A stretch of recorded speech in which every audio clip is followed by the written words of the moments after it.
क्या कुछ नहीं सहा होगा तूने इतने सालों से। मैं तुझसे कहती रही कि तू मेरे पास आके रह जा, पर तूने मेरी एक बात नहीं सुनी। मेरा जी घबरा जाता है बेटा जब मैं सोचती हूँ कि तूने आरव को अकेले कैसे बड़ा किया। कैसे आती दादी मैं यहाँ? पापा ने घर से आप सबसे दूर भेज दिया था। निकल जाओ अभी के अभी इस घर से।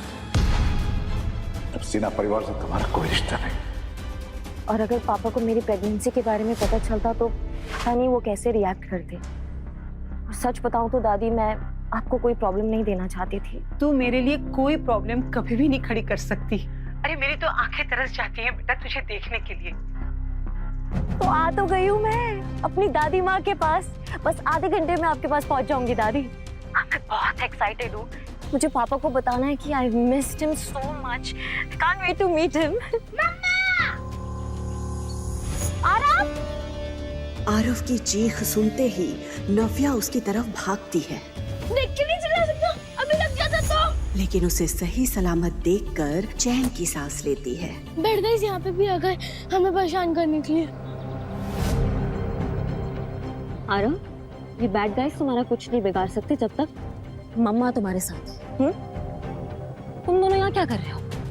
अरे हमारा छोड़ो, ये बताओ कि तुम्हारा वो डार्लिंग और उसके बॉडीगार्ड्स कहीं दिखाई नहीं दे रहे। कनिका, मुझे तुम्हें हर चीज बताने की जरूरत नहीं है। नव्या, नव्या आरव ठीक तो है ना नव्या? हाय दादी, आरव ठीक है। ये बताइए कि आप ठीक हो? लगता है कि दादी को मुझसे बात करने में कोई इंटरेस्ट नहीं है। एनीवेज, तुम दोनों ने एयरपोर्ट पे कम तमाशा नहीं किया था।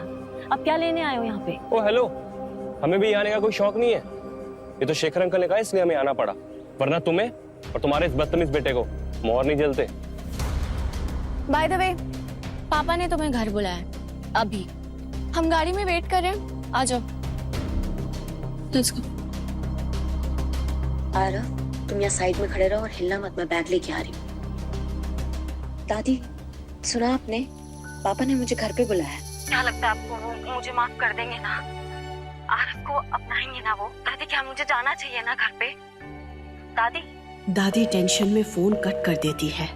नव्या इतनी उम्मीद से यहाँ आई है, जब उसे पता चलेगा कि शेखर उसे यहाँ क्यों बुलाया है तो उसका तो दिल ही टूट जाएगा। पर सच ज्यादा देर तक छुपेगा नहीं, इसलिए मुझे इसे सब कुछ बता देना चाहिए। तभी नव्या फिर से दादी को फोन करती है। हाँ नव्या बेटा। हाँ दादी, उस वक्त बेटा शेखर ने तुझे यहाँ बिखरे रिश्तों को जोड़ने के लिए नहीं बुलाया। उसने तो तुझे कनिका और ऋषि की सगाई के लिए यहाँ बुलाया है। मुझे पता है कि आपने कुछ भी नहीं किया है, क्योंकि जो कुछ भी किया है वो तो मैंने किया है। कल रात में जिस कमरे में तुम थी, उस कमरे में ऋषि नहीं, कोई और था। और मैंने ये सब इसलिए किया क्योंकि अगर कोई ऋषि से शादी करेगा तो वो मैं होंगी। कुछ सेकंड्स के लिए नव्या इमोशनल जरूर हुई, लेकिन फिर उसने अपने आप को एक बार फिर समेट लिया। आखिर कनिका जीत ही गई। माफ कर दे मुझे मेरी बच्ची। मैं नहीं चाहती थी कि ये बात तुझे वहां जाकर पता चले, इसलिए मुझे तुझे बतानी पड़ी। देख बेटा, मैं जानती हूँ कि एक वक्त ऐसा था जब तू ऋषि से बेइंतहा प्यार करती थी।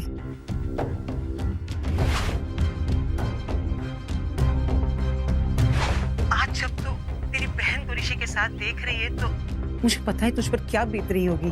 पर नव्या, मैं फिर भी चाहूंगी कि तू इस एंगेजमेंट को अटेंड करे। तेरी ये हिम्मत है ना बेटा, उन सब के मुंह पर एक करारा तमाचा होगी जिन सब ने तुझे तोड़ने की कोशिश की है। आप सही कह रही हैं दादी, मैं एंगेजमेंट में भी जाऊंगी और पापा से भी मिलूंगी। और कितना टाइम? बैठो अंदर, हमारे पास पूरा दिन है तुम्हें पिक एंड ड्रॉप करने के लिए। चलो आरव। मैं नहीं चलूंगा, ये बैठ गई है। आरव, ये हमें नाना जी के पास लेके जा रहे हैं। नाना जी के पास? थोड़ी देर और टॉलरेट कर लो प्लीज। चल।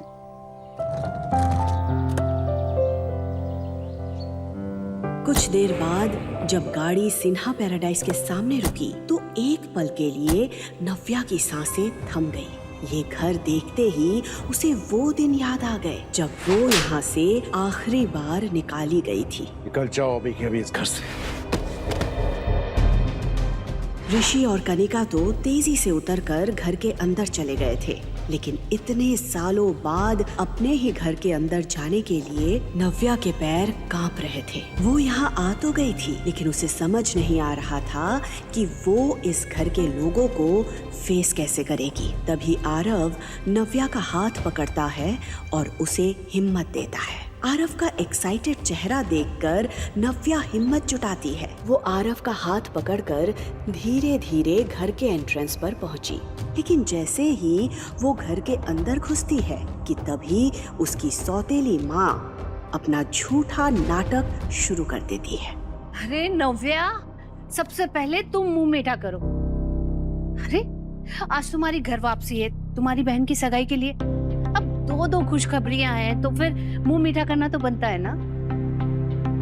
मैं जानती हूँ आप मुझे खास पसंद नहीं करती हैं। मिठाई खिला के नाटक करने की कोई जरूरत नहीं है। ऐसे बात करोगी अपनी माँ के साथ? ये संस्कार दिए मैंने तुम्हें। इतने सालों बाद अपने पापा को देखते ही नव्या को अपना खुशहाल बचपन याद आ गया।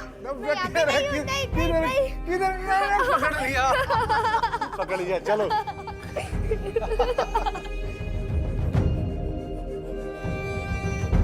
लेकिन इसके बाद शेखर ने जो कहा वो सुनकर उसके होश उड़ गए। पापा, तुम्हें यहाँ से मैंने दूर भेजा था ताकि तुम्हें अपनी गलती का एहसास हो सके, ताकि तुम सॉरी फील करो, अपनी हरकतों पे शर्मिंदा हो सको, ताकि ये। पापा क्या कह रहे हैं आप? आरव मेरा बेटा है। तो रखो अपने पास। इस नाजायज औलाद को तुम्हारी मेरे पास लाने की हिम्मत कैसे हुई? पापा please stop it. You stop now। तुम्हें क्या लगा था कि तुम इस बच्चे को लेकर यहाँ पर आओगी और मेरा मन इसे देख के पिघल जाएगा? मैं इसे देखकर सब कुछ भूल जाऊंगा वो बेइज्जती जो मेरी तुम्हारे कारण हुई थी। Dad please calm down. चलिए आइए बैठिए। प्लीज जोर से मत बोलिए डैड, आपका बीपी बढ़ जाएगा। बैठिए।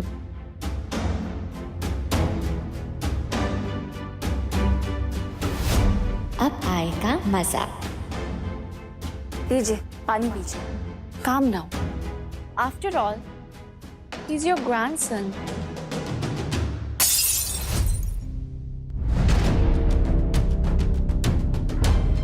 ये मेरा ग्रैंडसन नहीं है और ना ही कभी हो सकता है। बिना परिवार इस बच्चों को कभी एक्सेप्ट नहीं करेगा नव्या। ये बात तुम जिंदगी भर मत भूलना। नव्या समझ गई थी कि इतने सालों में शेखर के मन में उसके लिए नफरत का बीज और भी गहरा हो गया था और बची कुची कसर शिखा और कनिका पूरी कर रहे थे। तो मैं भी यहाँ पे अपने बच्चे को एक्सेप्ट करने की गुहार लेकर नहीं आई हूँ। मैं यहाँ एंगेजमेंट अटेंड करने आई हूँ। वो अटेंड करूंगी और यहाँ से चली जाऊंगी। करो, बिल्कुल करो।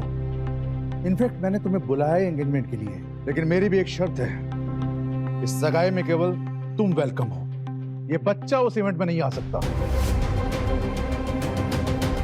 और मैं तुम्हारी वजह से और बेइज्जती सहन नहीं कर सकता। तो ठीक है, ये एंगेजमेंट आप सबको ही मुबारक हो। Congratulations Kanika and Rishi.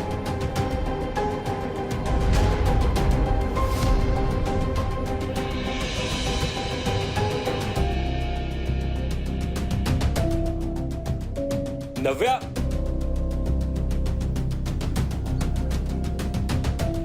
Aarav cab आ गई है, वहां पे वहां जाके बैठो, मम्मा आ रही है। नव्या, अब क्या है? कुछ बच गया है क्या? अंदर जो हुआ, एयरपोर्ट पे जो हुआ, क्या वो कम था क्या, जो अभी भी कुछ कहने आ गए हो मेरे पीछे? तुम्हें जरा भी नजर नहीं आ रहा कि अगर तुम्हें फिर से अपनाना चाहता है, बस तुम्हें अपनी जिद छोड़नी है। जिद नहीं, वो मेरा बेटा मुझसे छोड़ने के लिए कह रहे हैं। डू यू इवन रियलाइज उसका मतलब क्या होता है? मेरा बेटा। मैं भी किससे बात कर रही हूँ? Forget it. तुम्हें इतना लगाव क्यों इस बच्चे से? ये उसी का बच्चा है ना जो एयरपोर्ट पर आया था, या किसी और का? तुम ये सवाल क्यों कर रहे हो? तुम्हें क्या फर्क पड़ता है अब इस बात से? तुम तो करने जा रहे हो ना अपनी नई जिंदगी की शुरुआत। सो बी हैप्पी। यहाँ पे एक तो तुमने मुझे चीट किया, सब कुछ छोड़ के यहाँ से चली गई और एटीट्यूड ऐसे दिखा रही जैसे ये मेरी गलती है। तुम्हें क्या पता कि उस रात क्या हुआ था, किसने चीट किया, किसने नहीं चीट किया? और मुझे अब तुम्हें कोई सफाई नहीं देनी है, मुझे तुमसे बात ही नहीं करनी है। लेकिन मुझे बात करनी है। क्या बात करनी है? क्या बात करनी है तुम्हें? तुम्हें पता भी है कि उस रात मेरे साथ क्या हुआ था? तुम्हें पता भी है कि मुझे किसने फंसाया था, क्यों हुआ था मेरे साथ वो सब? कुछ भी नहीं पता है, कुछ भी नहीं पता तुम्हें। लेकिन अब भूल जाओ, अभी सब भूल जाओ।